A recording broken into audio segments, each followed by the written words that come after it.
Master Zongyue, Early Experiences by Lao Shi, a renowned Chinese writer. When I was a child, I was physically weak due to the poverty in my family. I did not start school until I was 9 years old. As I was a feeble boy from a poor family, my mother hesitated about sending me to school because she was afraid that I would be bullied by others. Besides, I could not pay tuition fees. Although I was already 9 years old, I was still illiterate.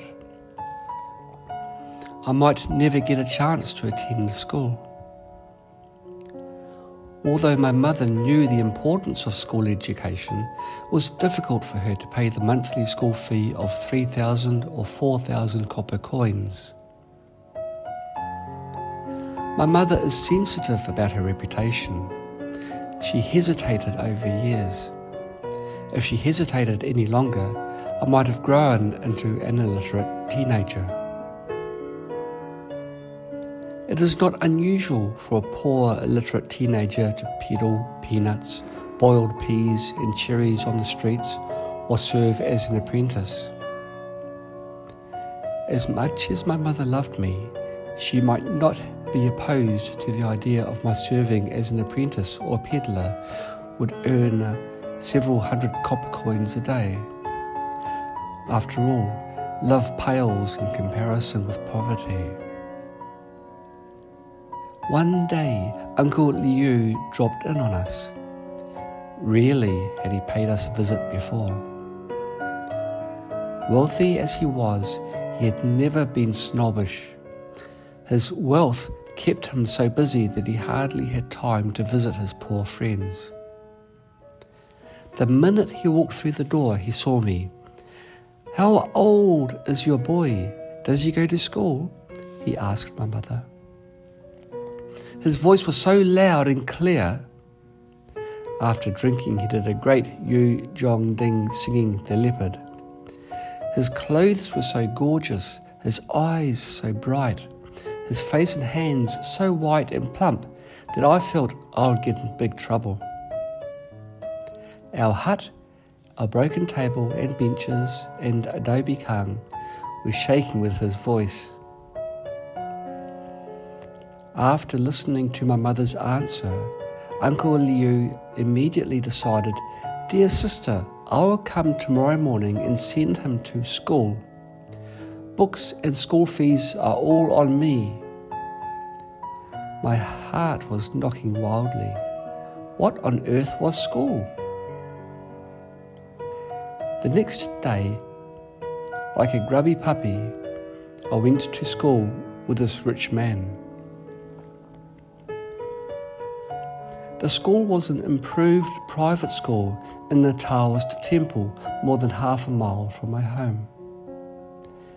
The temple was not large and was filled with different smells. A strong smell of opium at the gate, followed by the smell of saccharin. There was a workshop where sugar balls and sugar cubes were boiled. And then, further inside, the smell of toilets and other bad smells. The school was in the main hall. The Taoists and their families lived in the huts on both sides of the main hall. The main hall was very dark and cold. The statues were all covered with yellow cloth, and a memorial tablet of Confucius was placed on the offering altar. The students were all sitting facing west, and there were about 30 of them in total. There was a blackboard on the west wall. This is the improved private school. The teacher was a Mr. Li, a rigid but caring middle-aged man. Uncle Liu and Mr. Li shouted for a while and then taught me to show respect to the saint and the teacher.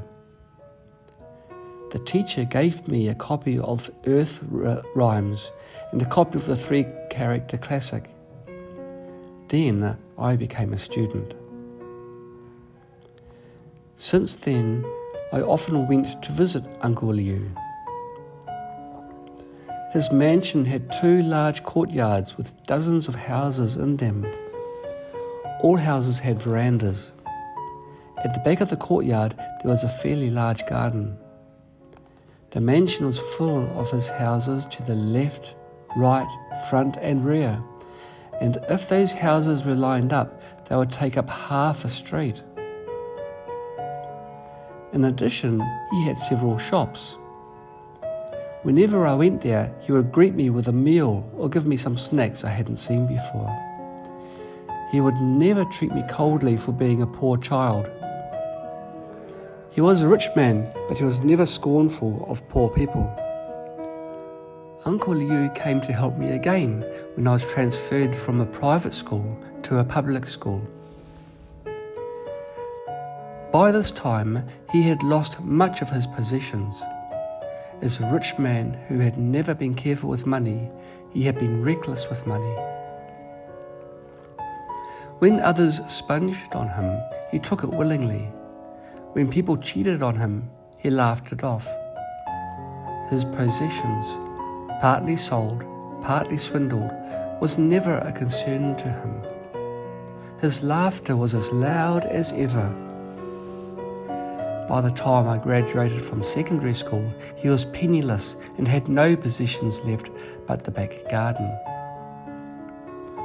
However, at this time, if he was willing to take it seriously and manage his property, he could still have the means to make himself well fed, because much of his property had been swindled by others.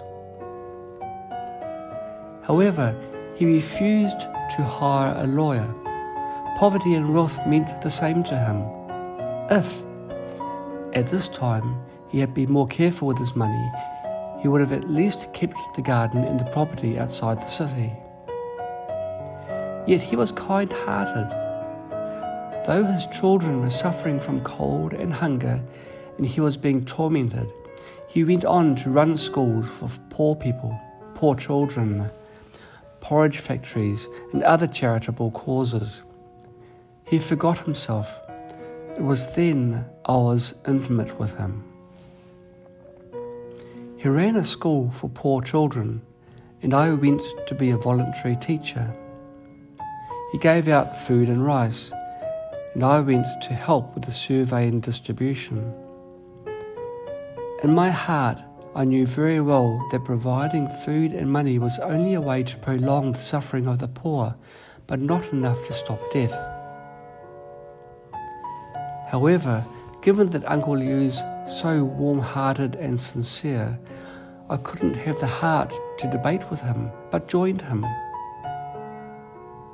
Even if I had debated with him, I would not have won, because human feelings often triumphs over reason. Before I went abroad, Uncle Liu's son died, and after that he sold his garden. He became a monk at a monastery, and his wife and daughter became nuns at a nunnery.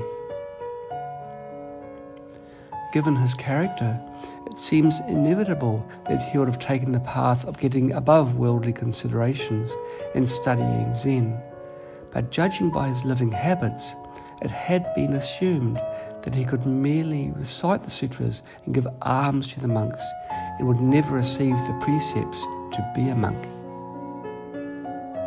He did become a monk. In the past, he ate delicacies and wore fine clothes. He also went whoring and gambling.